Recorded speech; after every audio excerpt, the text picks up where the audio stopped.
Hello, this is the second video in the section on vectors, and in this video I'm going to discuss the equation of a line. So you've probably seen the equation of a line in two dimensions, various forms, but here we're going to discuss how to use vectors to write the equation of a line in 2 or 3 dimensions. So how does one specify a line? Really, there are 2 ways that you might think about specifying a line. You could say a point on the line and a direction of the line,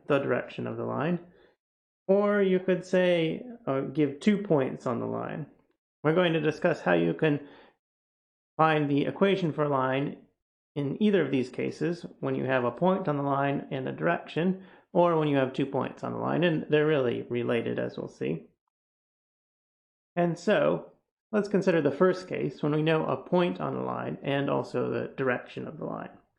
So suppose that A is a point on the given line, and the line that we're looking at here is this line L. And we know that the line goes in the direction specified by the vector u. How can we write down an equation for this line? Well, if we think about this,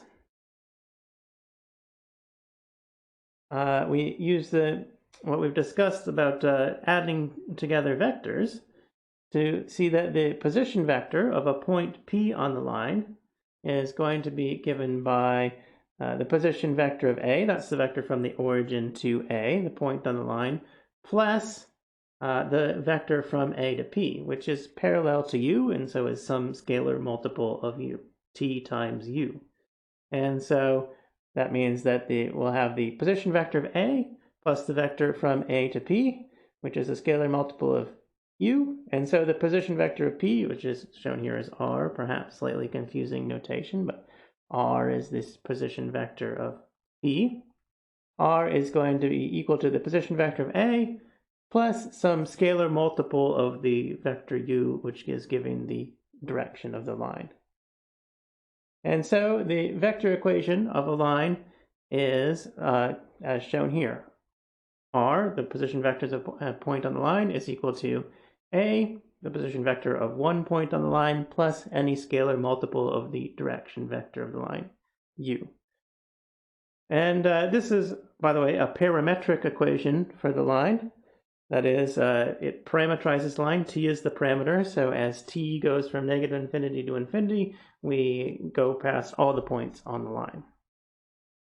So this is how we can find the equation for a line, this parametric equation for a line, given a point on the line and direction parallel to the line.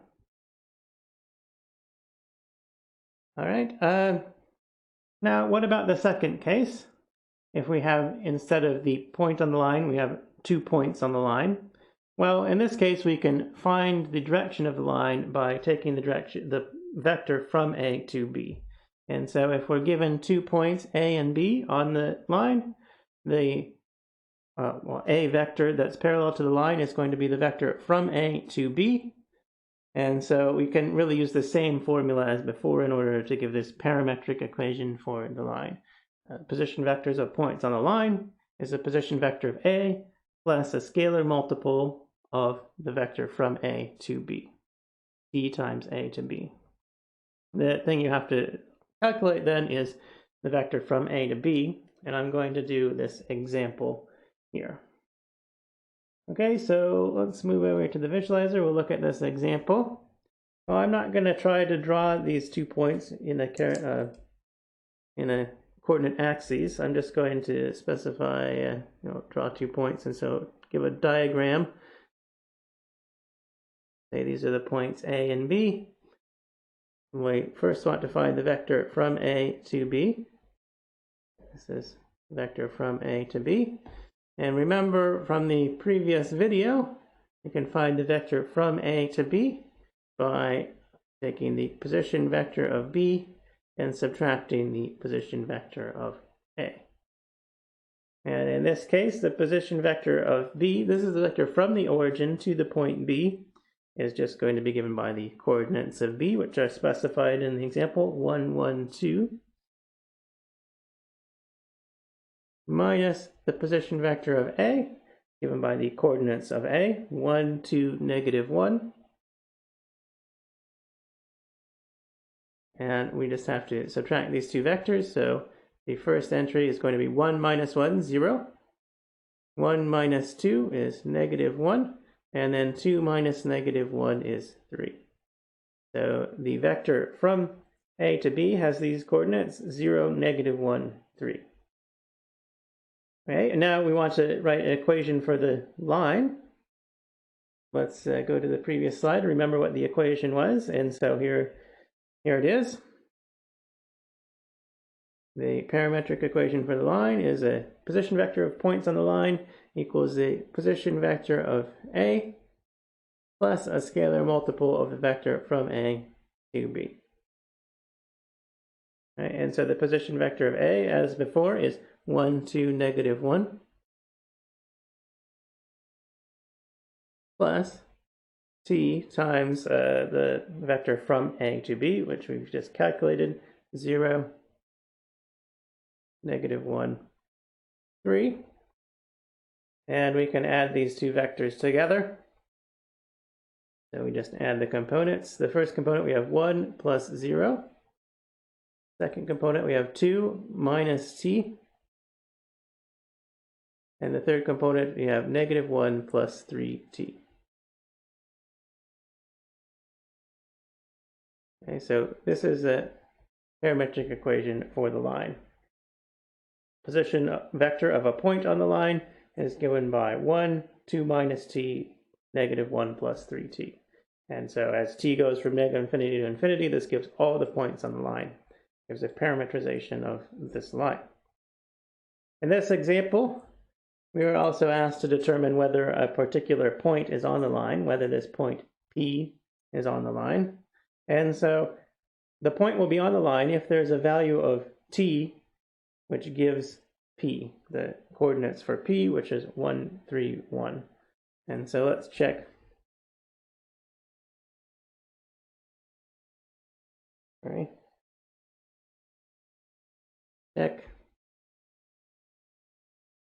FP with coordinates 1, 3, 1 on the line. This is going to be the case if there's some value of t that will give us the coordinates for P.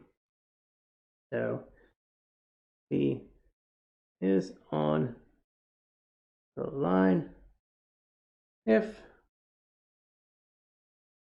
there is a value of t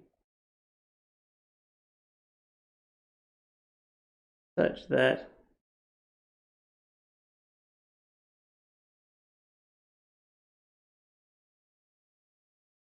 P, the position vector of P, which is 1, 3, 1, is equal to 1, 2 minus t, -1 plus 3t.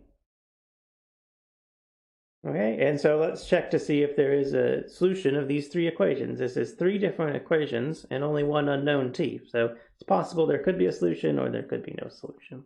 And so let's check the three equations. The first equation is 1 equals 1, and that doesn't matter, always satisfied, doesn't matter what t is. The next one is 3 equals 2 minus t. All right, and so we can solve that one for t and say what t would have to be if this equation is satisfied. T has to equal -1. And then the final equation is 1 equals -1 plus 3t, the equation when you equate the third components. And if t is -1, the right-hand side here would be -1 minus 3, or -4, which is not equal 1. And so that means there can't be a solution of these three equations. So the point P is not on the line. P is not on the line. Okay, and if we had found a value of t, a solution of these three equations simultaneously, then the point would be on the line. Now that's one example. I'm going to look at two more examples using the equation of a line. So Go back to the slides. The second example is similar. So the points A and B in this second example are the same at points A and B as in the first example. So the line that goes through A and B is the same line that we've just determined in the previous example, but then there are two new points, C and D, and a line that goes through these 2 points, the line that goes through CD. And what we want to determine is, do these two lines intersect? And so this is in 3 dimensions. It's possible for lines not to intersect if they're, even when they're not parallel. In 2 dimensions, they either intersect if they're not parallel or they're parallel. But in 3 dimensions, you could have lines that are skew. And so let's determine whether or not these lines intersect. All right, so first of all, there's the line that goes through the points A and B, which was the same as the previous example. And I'm going to write the equation that we got from the previous example here, which we already have.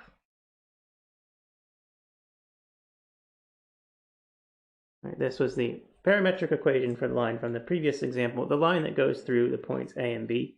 I've added the subscript A and B here to distinguish it, to say that this is the equation for the line that goes through those 2 points. And so now let's determine the line that goes through the points C and D, the equation. And now find equation for the line through C and D.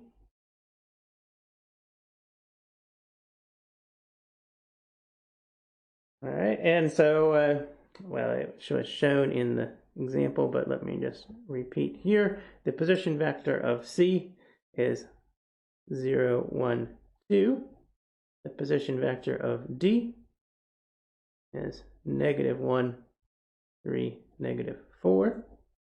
And so we need to determine a vector from C to D in order to write down the equation from the line for the line. Vector from C to D is the position vector of D minus the position vector of C.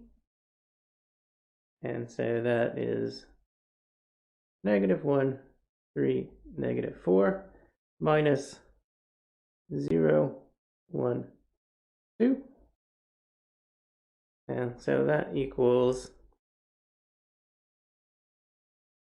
-1, that's -1 minus 0, 3 minus 1, which is 2, and -4 minus 2, which is -6.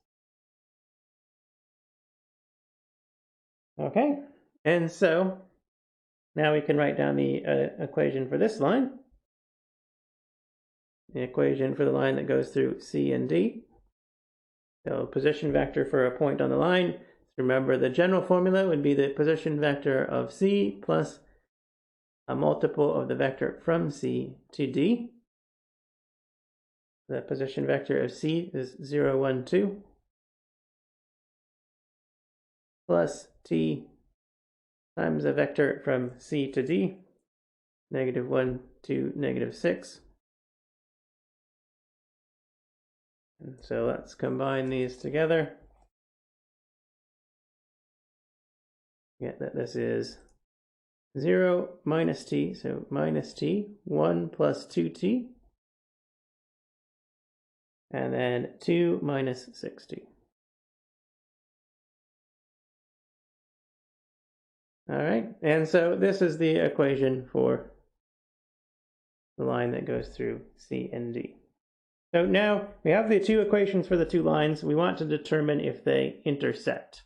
I'm going to rewrite the 2 equations that we've just determined on another sheet here. So the equation for the line passing through A and B was 1, 2 minus T minus 1 plus 3T. And the equation for the line that we just determined that goes through C and D was there. You should be able to see. And I'm going to change this one slightly. In order to determine whether or not these intersect, we're going to have to see if there's some value of T that gives a point that's simultaneously on both of them. So I'm going to replace T, the parameter in this parameterization, in the second line by a different parameter S, and so you can try to simultaneously solve the two equations. So I'm just replacing t here by s. So we have negative s, 1 plus 2s, 2 minus 6s. Use a different name for the parameter for the line through C and D. And let's determine if they intersect. So do these lines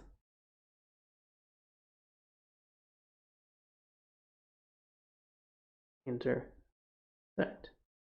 So as t goes from negative infinity to infinity, it passes through all real numbers, we get all the points on the line through A and B. And as s goes from negative infinity to infinity, we get all the points on the line through C and D.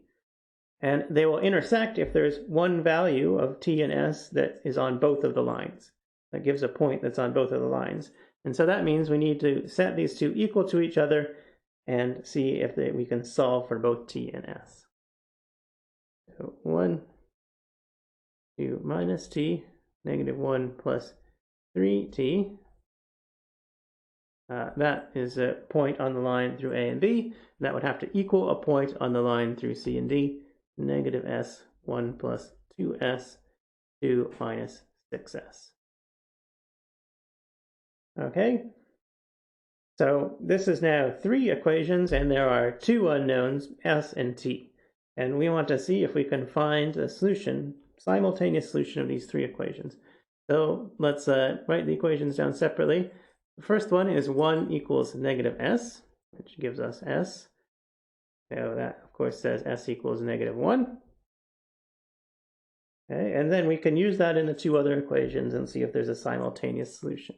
The second equation is 2 minus t equals 1 plus 2s. And we've determined that s would have to be equal to negative 1 from the first equation. And so this would be negative 1. And so we would have t equals 3.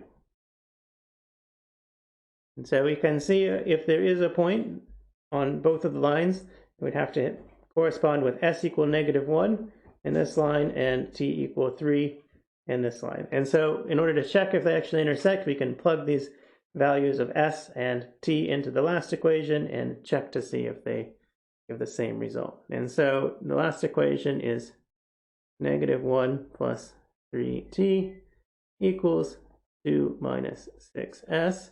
Right, s was negative 1, so this is 8 on the right-hand side. And t equals 3, and so this is 9 minus 1, or 8 on the left-hand side. So the last equation is satisfied, which means that these lines do intersect at the point that corresponds to either s equal negative 1 or t equal 3.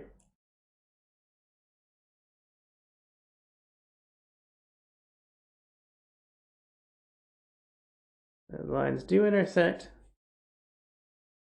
at the point well, we can plug in t equal 3 here, so it's the point 1, 2 minus 3, negative 1, and then negative 1 plus 3t, 8. And maybe it's worthwhile checking just to make sure we haven't made a mistake. If you plug in s equal negative 1, you get 1, negative 1, and 8 as well on the other side. So the lines intersect at this point. All right, I'm going to do one more example using equations for lines. It's sort of similar. This last example, now we have 2 lines, and we want to find the distance between these lines. And so in general, in 3 dimensions, 2 lines will not intersect. It's sort of the generic situation. They'll be skew, but there'll be some point of closest approach between the 2 lines, and we want to say what is the distance between these 2 lines when they're closest together. And so here the lines are simply given to us, or the equations for the lines rather are given. There's 2 different lines parameterized by t and s, and we want to say what is the distance between those lines. Okay, I'm going to start by copying the formulas for the 2 lines. So we have here r is negative 2, 2 minus t, negative 1 plus t. And the line given by the other formula, p is negative s1 plus 2s1 minus s.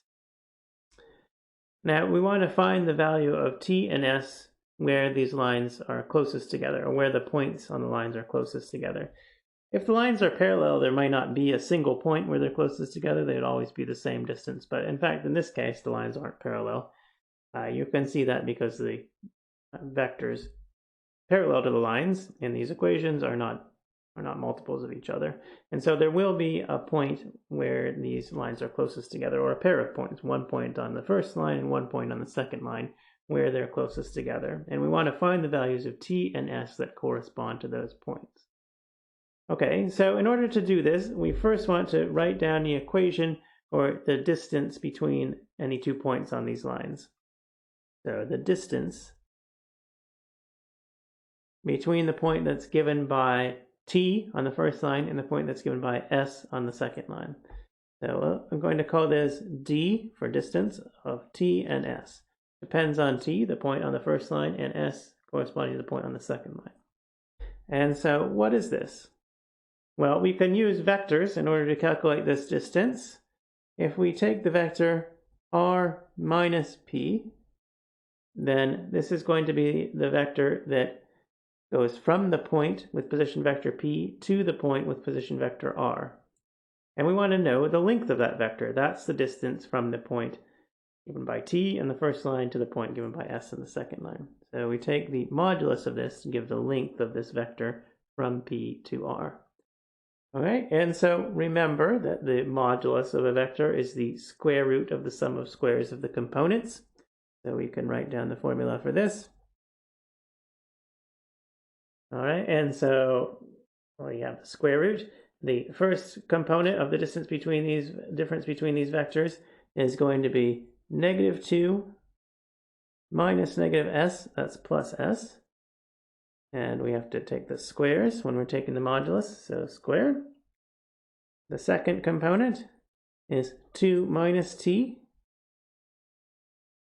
minus 1 minus 2s squared. And the third component is minus 1 plus t minus 1 minus negative s, so plus s. So minus 1 plus s squared. Okay, so this formula gives the distance between the point given by t on the first line and the point given by s on the second line.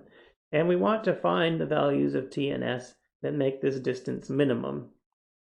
Okay, so the first simplification we're going to do is we're going to take the squared distance rather than the distance. Dealing with this square root is going to be difficult. You can directly minimize this distance with the square root, but it's easier if you minimize the squared distance. And when you square something for a positive number, squaring it is an increasing function. And so if you square the distance, that doesn't change the values of t and s where the minimum occurs. So let's consider the squared distance instead. So this distance squared is, I'm going to rearrange this and write it as s minus 2. And the second term, we can multiply what's inside the square here by negative 1 because it's squared, and so I'll do that in order to get the coefficients of t and s being positive. So 2s plus t minus 2 plus 1, so minus 1 squared plus t plus s minus 2 squared. And this is the formula for the squared distance. And let me call this function the squared distance f. It'd be convenient just to rename this f. And we want to find the values of t and s that give us the minimum of this function.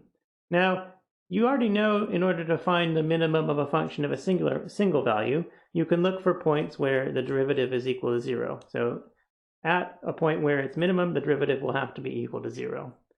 And the same thing happens when you have a function of 2 variables. And you can really think of this as if we have a minimum of this function over all t and s, then it has to be a minimum if you just hold s constant and vary t as well, which means that as a function of a single variable only of t with fixed s, the derivative has to be 0. So that means the partial derivative with respect to t at the minimum would have to be 0. And the same thing is true for the other variable s. The partial derivative with respect to s at the minimum has to be equal to 0. And just think of fixing one of the variables and varying the other. If it's a minimum, those will have to be minimum as functions of a single variable. And so at the minimum, both of the partial derivatives have to be 0.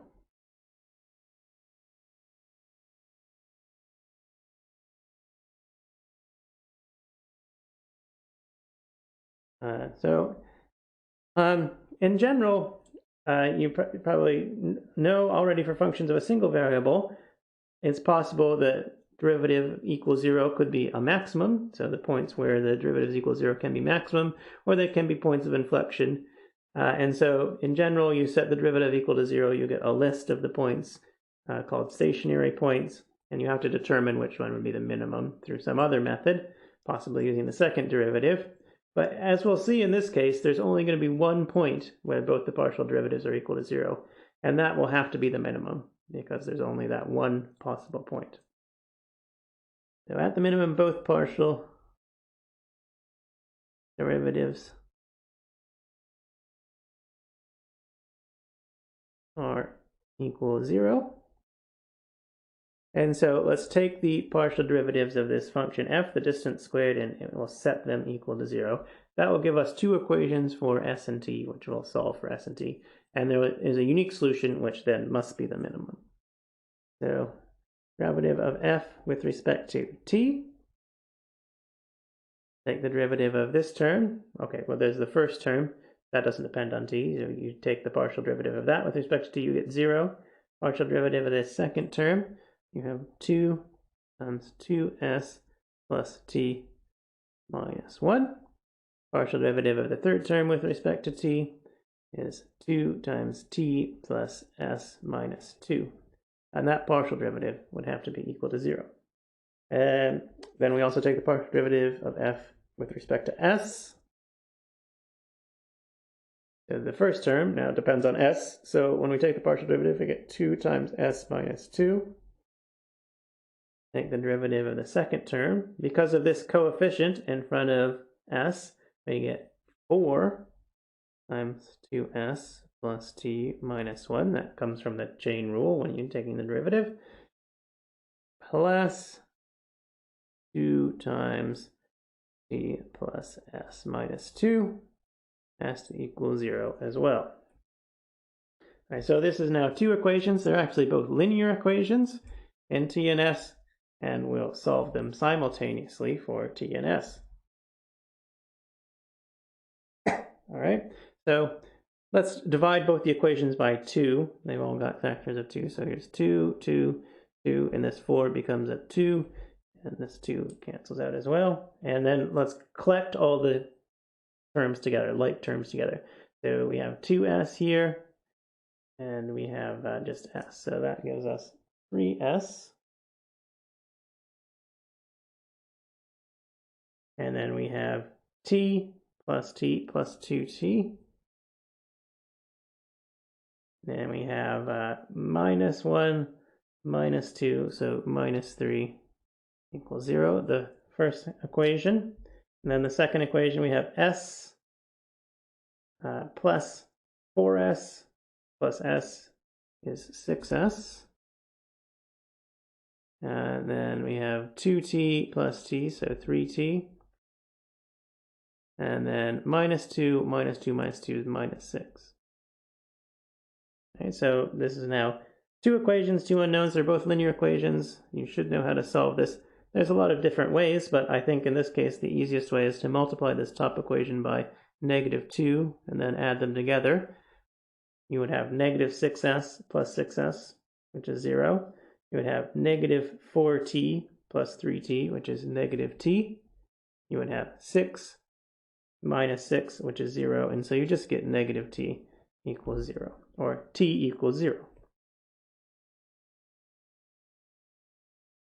Right? And then knowing that t equals 0, you get that s equals 1 from the other equation, well, either of the other equations. So s equals 1. Okay, so this is the unique solution are the unique values of t and s that satisfy both of these equations, where both the partial derivatives are equal to 0. And so this has to be the point where the minimum occurs. And then we finally want to determine the distance between these 2 points, or the 2 points where the minimum occurs, where the lines are closest together. And so remember that we found that t equals 0 and s equals 1 at the minimum. Let's go back up to the formula we had for the distance. So the minimum distance